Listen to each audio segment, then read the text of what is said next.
एक एक क्वेश्चन को डिस्क्राइब कर करके यहाँ पे इस चैनल पर आपको प्रोवाइड कर रहे हैं। और इसका जो भी है इस प्रत्येक क्वेश्चन को ध्यान से पढ़कर उसका लाभ उठाएं। देखिए एपिसोड वाइज चला रहे हैं, ठीक है ना। एपिसोड 1 में आपको 15 का क्वेश्चन मिल रहा है, फिजिक्स में स्टार्ट किया है और एपिसोड वाइज आप देखते रहिएगा। और इस क्वेश्चन को जो भी नहीं समझ में आए और जो समझ में आ गया या किसी को क्वेश्चन पूछना है तो कमेंट बॉक्स में क्वेश्चन पूछ सकते हैं या मेरा व्हाट्सएप नंबर ले लीजिए 8807478796।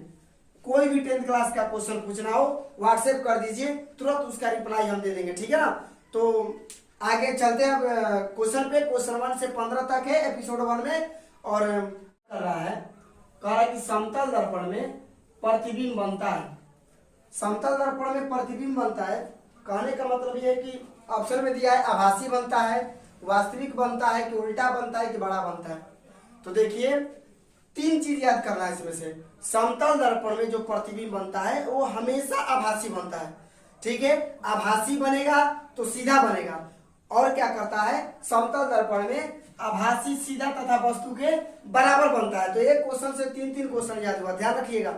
तो समतल दर्पण में आपका प्रतिबिंब आभासी तो बनेगा ही, उसके साथ साथ आभासी के साथ क्या बनेगा, सीधा बनेगा, ठीक है, और वस्तु के बराबर बनेगा, ठीक है। तो पहला का ऑप्शन होगा ए। दूसरा कह रहा है कि एक प्रकाश किरण समतल दर्पण पर लंबवत आपतित होती है। मतलब ऐसे मान लीजिए समतल दर्पण हो गया, इस पे आप लंबवत आपतित हो रही है, ठीक है ना। लंबवत आपतित हो रही है, यहाँ पे देखिए लंबवत आपतित हो रही है। तो यहाँ पे जैसे कि मान लीजिए आपतित हो रही है तो टकरा के फिर कहां से जाएगी, फिर इसी तरह जाएगी, ठीक है।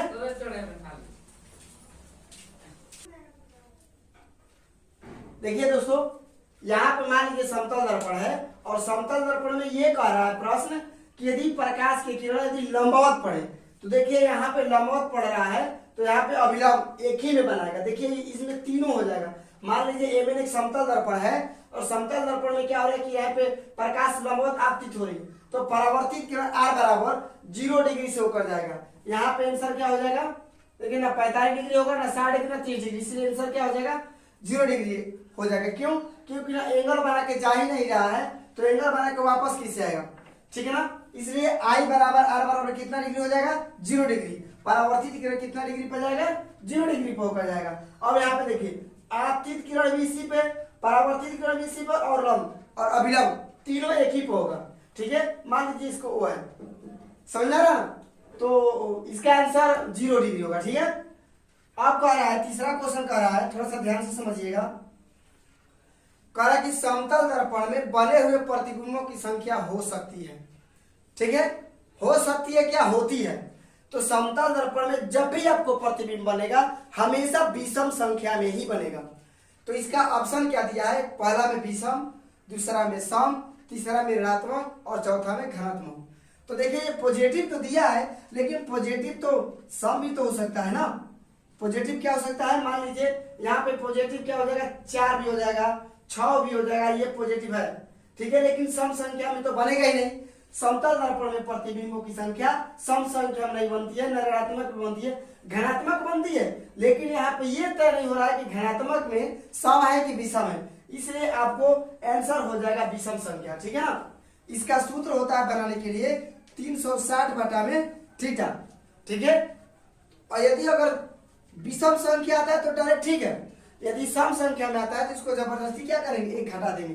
जैसे मान लीजिए आंसर आपको 8 आया तो उसमें से 1 क्या करेंगे, माइनस कर देंगे, 7 आ जाएगा। यदि मान लीजिए आपका आंसर 6 आया तो उसमें से 1 माइनस कर देंगे, 5। यानी समतल दर्पण में प्रतिबिंबों की संख्या हमेशा विषम संख्या में ही बनती है, इसलिए आपका आंसर क्या हो जाएगा, किधर है, विषम संख्या। तीसरा क्वेश्चन का क्या हो जाएगा, ए, सॉरी ये तीसरा क्वेश्चन यहाँ पे हो जाएगा ए, विषम संख्या हो जाएगा, ठीक है। ये कह रहा है किसी समतल दर्पण की फोकस दूरी का मान हो जाएगा, ठीक है। किसी समतल दर्पण का फोकस दूरी का मान हो जाएगा। थोड़ा सा इसको ध्यान से विचार कीजिए और आपका आंसर बनाइए। तो देखिए यहाँ पे कह रहा है, अगला क्वेश्चन कह रहा है किसी समतल दर्पण की फोकस दूरी का मान होता है 0, 0 और अनंत के बीच। तीसरा कह रहा है अनंत, चौथा कह रहा है इनमें से कोई नहीं, नॉन ऑफ दी, एनओटी का मतलब हुआ नॉन ऑफ दी। अब यहाँ पे देखिए, मान लीजिए समतल दर्पण है, यहाँ पे उत्तल दर्पण तो है नहीं कि यहाँ पे मान लीजिए फोकस, ये समतल दर्पण है, कहीं भी हो सकता है, ठीक है। इसलिए यहाँ पे मान सेटिस्फाइड नहीं हो पाता है, इसलिए समतल दर्पण की फोकस दूरी का मान क्या है, अनंत है, जिसे हम लिमिट में नहीं कर सकते, ठीक है। इसलिए इसका आंसर हो जाएगा अनंत। और यहाँ पे पांचवा क्वेश्चन कह रहा है, यदि आप एक स्थिर समतल दर्पण की ओर 4 मीटर प्रति सेकंड की चाल से चल रहे हैं, मान लीजिए मैं यहाँ पे हूँ, मान लीजिए इसे, और ये समतल दर्पण है, ये जो समतल दर्पण एकदम स्थिर है और यहाँ पे हम खड़े हैं, तो 4 मीटर प्रति सेकंड की ओर से हम दर्पण की ओर जा रहे हैं। तो ये कह रहा है कि आपका प्रतिबिंब किस चाल से आपकी ओर आएगा। तो इस प्रश्न को बनाने के लिए समतल दर्पण के एक नियम समझना पड़ेगा। मान लीजिए ये एक समतल दर्पण है, ठीक है, यहाँ पे मान लीजिए एक समतल दर्पण है, ठीक है, वस्तु यहाँ पे खड़ा है, यहाँ पे, ठीक है ना। तो मान लीजिए यहाँ पे वस्तु जब खड़ा है, तो यहाँ पे जितने दूरी पर खड़ा रहेगा उसका प्रतिबिंब उतना ही दूरी पर बनेगा पीछे, ठीक है। समतल दर्पण में प्रतिबिंब दर्पण के पीछे बनता है, और जितना दूरी पर कोई वस्तु खड़ा रहेगा उतना ही दूरी पर क्या बनेगा, उसका प्रतिबिंब बनेगा, ठीक है। और ये प्रतिबिंब दर्पण की ओर मान लीजिए 4 मीटर प्रति सेकंड की ओर चल रहा है, तो ये आपका प्रतिबिंब दर्पण की ओर कितना मीटर प्रति सेकंड से आएगा पता है आपको। ये मान लीजिए यदि भी है, यदि भी चाल से, इसका सूत्र होता है, यदि भी चाल से समतल दर्पण की ओर आ रहा हो तो आप मतलब आप जाएंगे तो दर्पण में आपका प्रतिबिंब दर्पण की ओर 2v चाल से आएगा, 2v चाल से। इसलिए 4 मीटर प्रति सेकंड की चाल से यदि आप जा रहे हो तो आपका प्रतिबिंब कितना हो जाएगा, 4 गुना 2 यानी 8 मीटर प्रति सेकंड, ठीक है ना। तो आपका आंसर क्या हो जाएगा, 8 मीटर प्रति सेकंड। इसलिए देखिए, अगर मान लीजिए 6 रहता तो 12 हो जाता, 8 रहता तो 16 हो जाता, लेकिन यही सामने पूछा है तो दुगना हो जा रहा, लेकिन यदि पीछे पूछता, पीछे की ओर जाता है तो v/2 कर देते, आधा हो जाता। यहाँ पे 4 है तो 2 हो जाता, 10 है तो 5 हो जाता, पीछे कहेगा तब, अगर सामने कहेगा तो डबल हो जाएगा यानी 2v हो जाएगा, और पीछे कहेगा तो क्या हो जाएगा, v/2, ठीक है। तो इसके अनुसार आपका आंसर हो जाएगा। और अगला क्वेश्चन देखिए,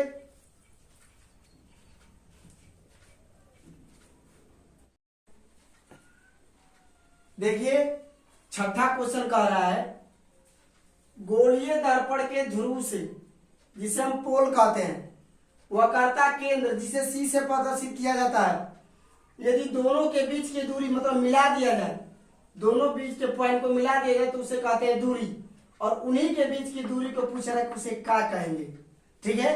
तो मान देखिए यहाँ पे थोड़ा सा, मान लीजिए दर्पण हो गया, ठीक है, और ये यहाँ पे हो गया प्रिंसिपल एक्सिस, ये P हो गया, पोल ध्रुव कह रहा है, ये मान लीजिए पोल हो गया, और ये हो गया वक्रता केंद्र, ठीक है। तो ये दोनों जो P और C मिलता है तो हम इसको R से डिनोट करते हैं और कहते क्या है, वक्रता त्रिज्या। देख लीजिए यहाँ पे P हो गया दर्पण का पोल, और यहाँ पे हो गया वक्रता केंद्र C, जिसे हम PC कहते हैं, और PC को हम क्या कहते हैं, वक्रता त्रिज्या कहते हैं, जिसे हम R से डिनोट करते हैं, ठीक है ना। इसलिए यहाँ पे आपका आंसर हो जाएगा फोकस दूरी, वक्रता त्रिज्या, वक्रता व्यास, इनमें से कोई नहीं, ये वाला बी वाला ऑप्शन हो जाएगा, ठीक है।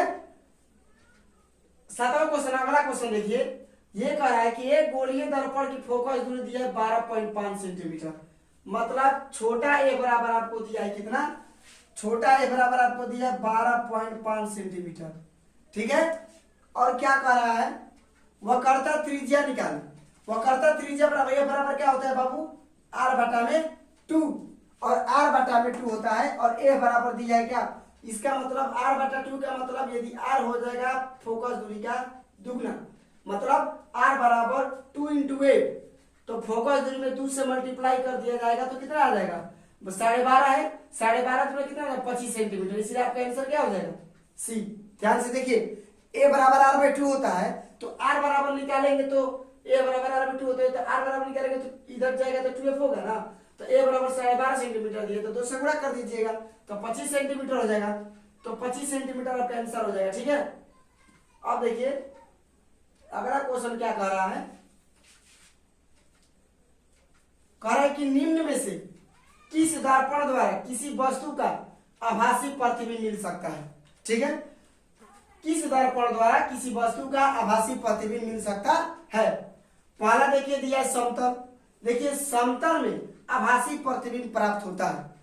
ठीक है, समतल दर्पण में आभासी प्रतिबिंब प्राप्त होता है, लेकिन वह वस्तु का प्रतिबिंब जो बनता है वो वस्तु के बराबर बनता है, ना छोटा बनता है ना बड़ा बनता है, एकदम बराबर बनता है। इसका गुण एक ये है।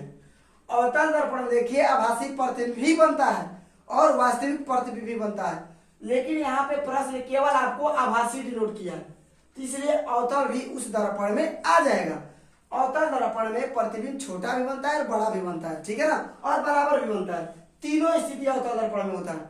ठीक है, और समतल दर्पण में केवल बराबर बनता है वस्तु का प्रतिबिंब। उत्तल दर्पण में क्या बनता है, आभासी तो बनता है लेकिन वस्तु से छोटा बनता है। लेकिन सवाल आपका कह रहा है केवल आभासी, ऐसा कौन सा दर्पण है जिसमें आभासी प्रतिबिंब मिल सकता है। तो इससे क्या स्पष्ट हो रहा है, समतल भी है, अवतल भी है, उत्तल भी है, इसलिए आपका ऑप्शन हो जाएगा D, all of the above, तीनों दर्पण हो जाएगा। ठीक है ना, इसलिए आपका आंसर क्या होगा, डी होगा।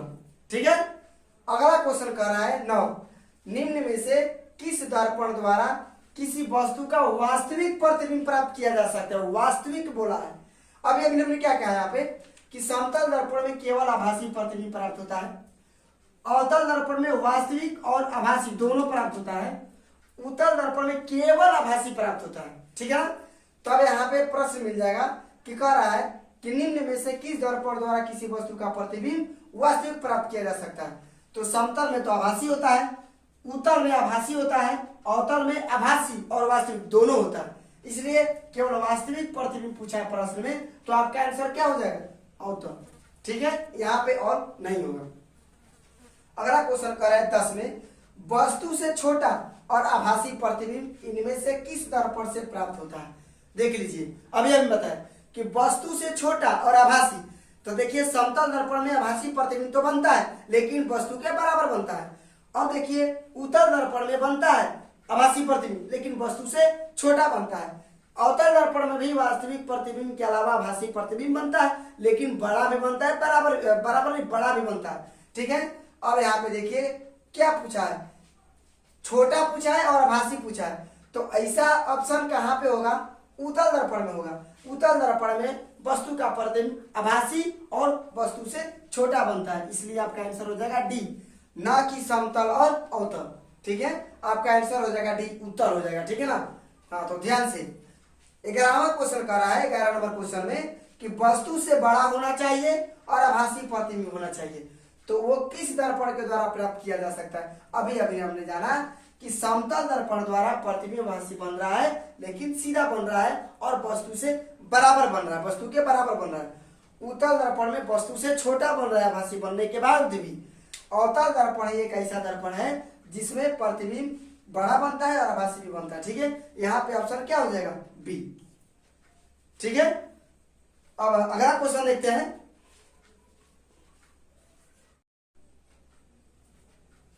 देखिए ये कह रहा है, बहुत बढ़िया क्वेश्चन है, थोड़ा सा समतल दर्पण का ध्यान दीजिएगा। कह रहा है कि एक व्यक्ति की 6 फीट लंबा हाइट है, मतलब एक व्यक्ति 6 फीट लंबा है। ठीक है ना, उसको अपना पूरा प्रतिबिंब देखने के लिए समतल दर्पण की लंबाई कम से कम कितनी हाइट होना चाहिए, मतलब समतल दर्पण की लंबाई कितना होना चाहिए हाइट उसका। तो यहाँ पे ए ऑप्शन दिया क्या, दर्पण 6 फीट लंबा होना चाहिए, कह रहा बी में 8 फीट लंबा होना चाहिए, सी में कह रहा है 9 फीट और डी में कह रहा है 3 फीट। कह रहे कम से कम कितनी लंबाई का होना चाहिए। तो जान जाइए समतल दर्पण में अपना पूरा प्रतिबिंब देखने के लिए कम से कम व्यक्ति की लंबाई की हाइट से कम आधी होनी चाहिए। यदि मान लीजिए कोई 6 फीट लंबा है तो कम से कम दर्पण की लंबाई आधी मतलब 3 फीट होना चाहिए, कम से कम 4 फीट हो सकता है, 5 फीट हो सकता है, लेकिन 3 फीट से नीचे 2.5 फीट नहीं हो सकता है। ठीक है ना, 3 फीट कम से कम आधा रहेगा तब जाके पूरा व्यक्ति अपना पूरा प्रतिबिंब पूरा अपना उस दर्पण में देख पाएगा।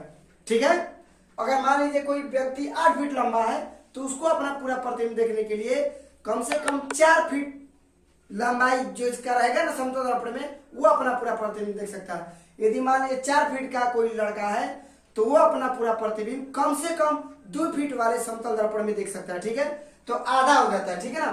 तो यदि 6 फीट लंबा का है तो आपका आंसर कितना हो जाएगा, 3 फीट, आधा हो जाता है, ठीक है।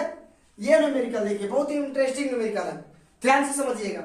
करेक्ट, एक व्यक्ति समतल दर्पण की ओर, यहाँ पे हमने समतल दर्पण बनाना है, ठीक है,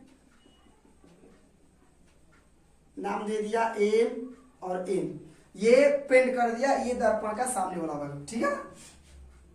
कह रहा है कि समतल दर्पण की ओर मुंह करके 3 मीटर की दूरी पर खड़ा है।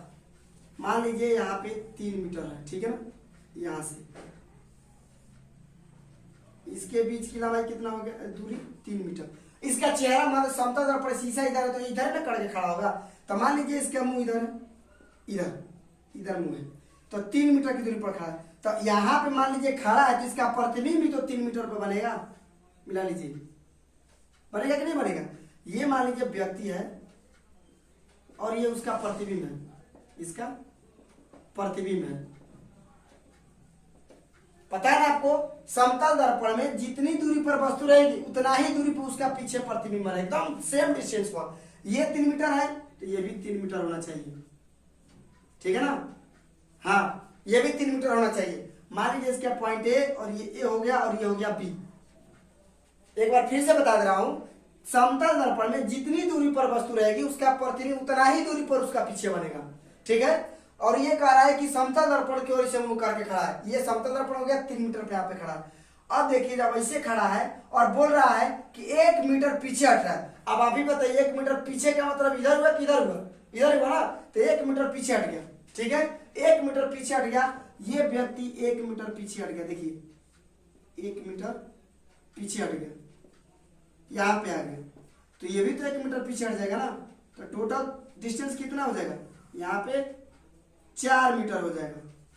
अब आपसे बार बार बोल रहा है कि समतल दर्पण पर जितना ही दूरी पर पीछे हटेगा, चाहे जितना दूरी पर वस्तु रहेगा, उसका प्रतिबिंब भी उतना ही वैसा व्यवहार करेगा। तो 1 मीटर कहाँ जाएगा, पीछे ये भी जाएगा, ठीक है, 1 मीटर पीछे, देखिए यहाँ पे, तब टोटल इसका भी तो दूरी हो गया 4 मीटर। तो सवाल आपका यही पूछा है कि वस्तु, ये वस्तु बोल रहे व्यक्ति और इसका प्रतिबिंब के बीच की दूरी पूछ रहा है, यहां से लगाइए, अब यहां का पूछ रहा है, तो कितना हो जाएगा, 4 और 4 कितना हो जाएगा, 4 और 4 बराबर 8 मीटर, समझ आएगा ना। ये यहां से 4 मीटर, 3 और 1 पीछे हटा तो 4 मीटर, और यहां से दर्पण के पीछे वाला भाग 4 मीटर, तो 4 और 4 जोड़ेंगे तो कितना हो जाएगा, 8 मीटर, क्योंकि व्यक्ति और इसका प्रतिबिंब के बीच की दूरी पूछा है, ठीक है, तो आंसर हो जाएगा आपको 8 मीटर। ध्यान से समझिएगा, ठीक है ना।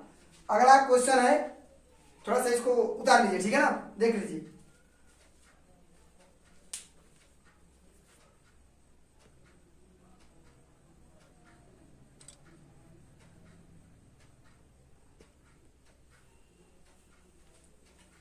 समझ में आ गया होगा। इसे मान लीजिए ये 4 मीटर हो गया, 3 मीटर ये था, देखिए फिर से मतलब दिखा दे रहा आपको। इसे मान लीजिए ये दर्पण हो गया, मान लीजिए फिर से एक बार समझा देते हैं, एम एन, ये 3 मीटर की दूरी पर खड़ा है, ठीक है, इधर मुंह करके, तो आपका प्रतिबिंब भी तो 3 मीटर पर बनेगा। अब इधर मुंह करके खड़ा है तो 1 मीटर पीछे हटेगा, बोला सवाल 1 मीटर पीछे हटने के लिए, देख लीजिए, ठीक है ना। तो 1 मीटर पीछे हटा, तो वास्तविक यदि समतल दर्पण से देखा जाए अब कितना दूरी हो गया, मान लीजिए यहाँ पे देख लीजिए, अब तो दूरी हो गया 4 मीटर, तो इधर भी तो 1 मीटर बढ़ेगा, 1 मीटर, यहाँ भी तो 3 1 4 मीटर हो गया ना। तो यहीं से ये दूरी और ये दूरी दोनों पूछा, तो ये 4 और ये 4 दोनों मिलकर कितना हो जाएगा, 8 मीटर, ठीक है, इसलिए आंसर आपका 8 मीटर हो जाएगा, ठीक है। अब उतार लीजिए।